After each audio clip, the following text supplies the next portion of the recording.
Assalamualaikum Barai, selamat datang kembali di Guru Gembul Channel. Sekarang kita masuk ke GJ lagi, tetapi tidak ada kaitannya dengan tema-tema aktual yang ada di media sosial maupun di televisi. Sekarang kita akan menjawab banyak sekali pertanyaan dari Baraya soal gimana caranya untuk menikmati buku atau menikmati membaca buku. Karena pengen sekali punya banyak wawasan tapi malas membaca buku, katanya seperti itu. Pertanyaan-pertanyaan semacam itu selalu muncul di kolom komentar di video-video saya. Jadi saya pikir inilah waktunya untuk menjawab itu. Tetapi tentu saja versi saya sendiri. Baraya, yuk kita mulai. Oke. Baraya begini, kalau Baraya mau senang membaca buku, perhatikanlah 7 prinsip membaca buku versi Guru Gembul ya. Jadi bukan versi yang lain, tapi versi Guru Gembul. Yang pertama begini, kalau Baraya tidak peduli dengan membaca buku, kemungkinannya adalah 3. Baraya sombong, merasa bahwa sudah tahu sehingga tidak usah membaca buku. Kemungkinan yang kedua, Baraya pemalas luar biasa. Dan kemungkinan yang ketiga itu adalah Baraya tidak punya visi untuk hidup. Kalau Baraya malas untuk membaca buku. Karena begini Baraya ceritanya, kalau Baraya pengen kaya, pengen sukses, bagaimana caranya? Baca buku, bukunya sudah banyak tersedia di sana. Kalau Baraya tidak mau baca itu, artinya Baraya memang tidak mau jadi orang kaya. Baraya gimana caranya pengen masuk surga? Banyak sekali buku yang menawarkan cara masuk surga instan gitu ya, masuk kelompok kami. Misalkan begitu ya. Banyak yang seperti itu. Jadi, kalau Baraya malas untuk membaca buku, artinya Baraya malas untuk masuk surga. Kan prinsipnya seperti itu. Nah, jadi selama ini apa yang terjadi adalah kemungkinan besar ada di 3 itu. Baraya malas, atau Baraya tidak punya visi hidup, atau Baraya memang terlalu sombong untuk tidak mau membaca karya-karya orang lain. Kemudian prinsip yang kedua yang harus Baraya perhatikan adalah kalau Baraya baca buku, artinya Baraya sedang menggunakan otak orang lain untuk berpikir tentang sesuatu. Misal, Baraya kehilangan orientasi hidup. Suatu kali Baraya baca buku sehingga buku itu dianggap mencerahkan. Misalkan bukunya adalah Das Kapital. Kemudian Baraya, harusnya tata ekonomi itu seperti ini dan lain sebagainya. Nah, dalam konteks itu artinya Baraya sedang meminjam otak Karl Marx untuk menilai satu masalah. Dan kalau Baraya terus-terusan dalam kondisi yang seperti ini tidak baik sebenarnya. Yang paling baik itu adalah bagaimana caranya agar buku itu atau otak orang lain itu atau ide orang lain itu hanya kita jadikan kendaraan untuk menghasilkan kemandirian intelektual buat Baraya sendiri. Inilah pentingnya kalau Baraya baca buku, jangan satu sumber, satu perspektif, satu ide. Karena itu artinya Baraya terkurung, terpuruk, terpenjara dalam gua di gunung tinggi sunyi tempat hukuman para dewa bertindak sesuka hati dan seterusnya. Begitu di dalam buku itu. Kan banyak orang-orang yang misal ya, saya mohon maaf, ini juga episode selanjutnya akan kita bahas tentang MMT. Banyak sekali orang yang tiba-tiba keranjingan dengan ide MMT ini yang dibawakan oleh Pak Mardigu misalkan. Saya melihat ini ada masalah besar di sini bahwa orang itu keranjingan karena melihat hanya dalam satu sudut pandang, melihat bahwa ekonomi Indonesia sekarang kacau balau, kemudian ada yang menawarkan dan tawaran ini begitu romantis, begitu bombastis, begitu keren, dan akhirnya banyak yang berpihak padanya. Sekali lagi, bukan berarti Pak Mardigunya salah, tetapi ketika kita meminjam otak orang lain, tetapi dengan satu ide, satu arah, satu paradigma, satu perspektif belaka, maka itu akan mengkungkung pikiran kita.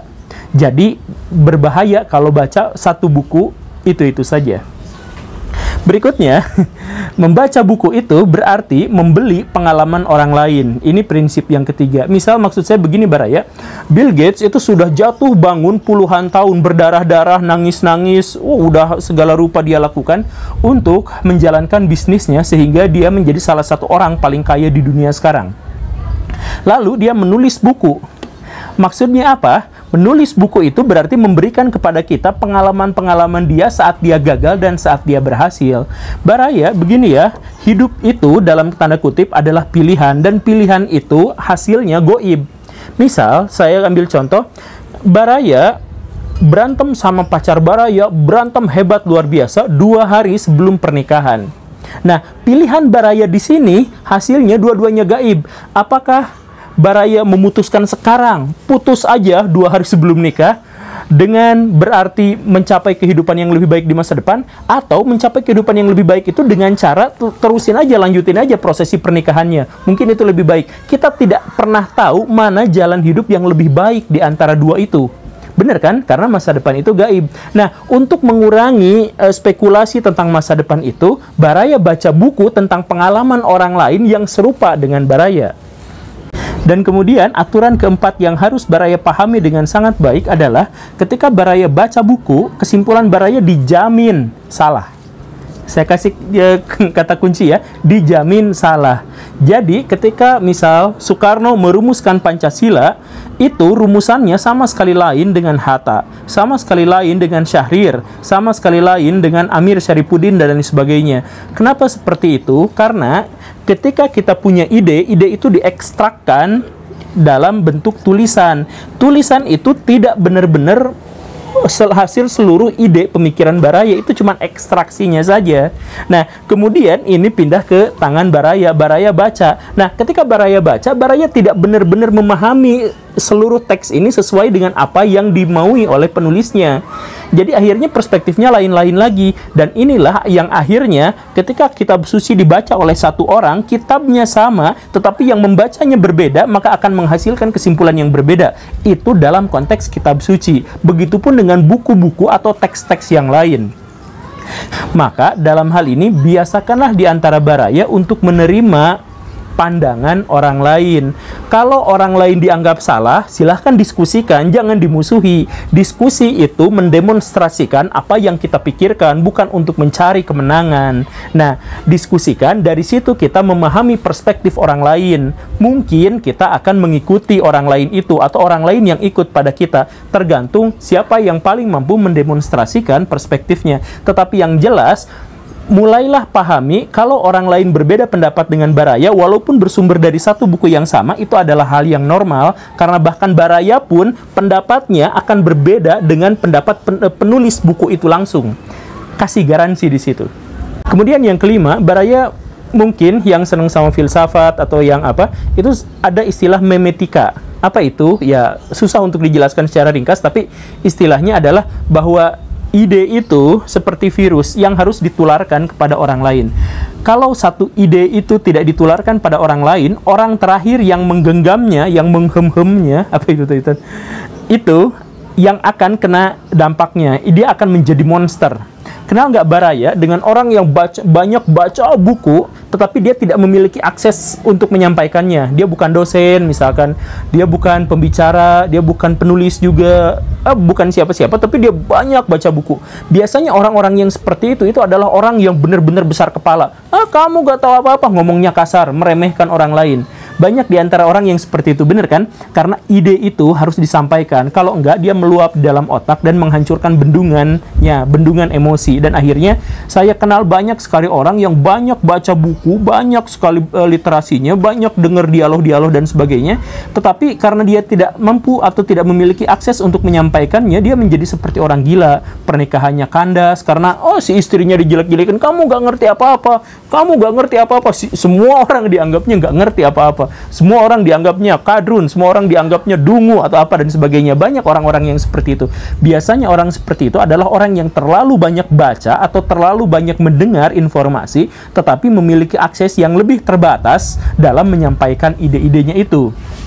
Kemudian poin keenam yang ingin saya sampaikan kepada Baraya adalah bahwa buku itu teks manusia.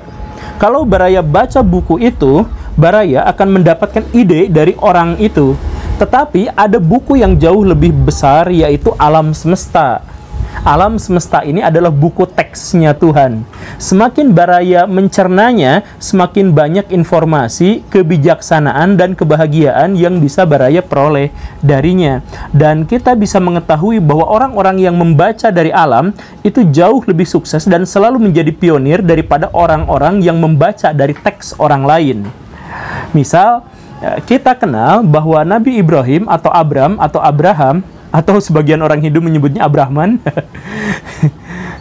Dia membaca tanda-tanda alam, sehingga dari situ dia menghasilkan sebuah gagasan teologi yang kita kenal sebagai Abrahamik, atau agama Hanif, atau agama teistik dan lain sebagainya, yang melahirkan yang melahirkan Islam, Kristen, Yahudi dan lain sebagainya. Nah, dia membaca langsung dari alam, kemudian orang-orang sesudahnya hanya menjadi pengikut dari membaca teks-teks yang dituliskan oleh para pengikutnya saja.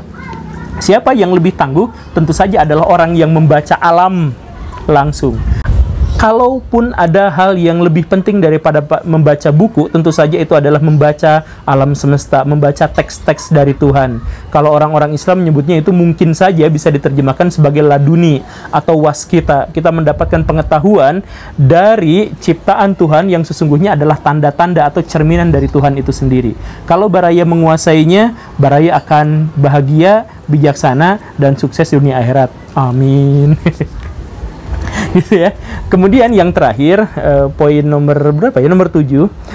Begini Baraya, kalau Baraya sudah baca buku sampai pada level baca daftar isinya saja, kemudian Baraya sudah mengerti apa maksud dari buku itu, maka sudah selayaknya Baraya untuk menulis. Jadi Baraya begini ceritanya ya, Jadi Baraya begini ceritanya, membaca buku itu adalah jembatan agar Baraya bisa bermanfaat. Kalau Baraya baca buku sejarah, hal yang lebih penting daripada membaca buku sejarah adalah menjadikan diri sendiri layak untuk masuk dalam buku sejarah. Itu yang lebih pentingnya.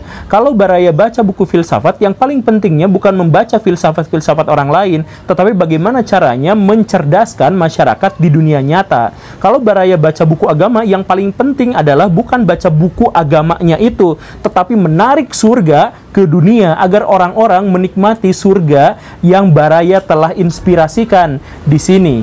Jadi yang paling penting daripada membaca itu adalah menciptakan kemanfaatan untuk orang lain, agar ketika nanti Baraya meninggal kemudian dibangkitkan lagi, Baraya memiliki kepala yang ditegakkan untuk menghadap Tuhan sambil tersenyum, mengatakan kepada Tuhan, mission accomplished, saya sudah selesai dalam visi kehidupan saya.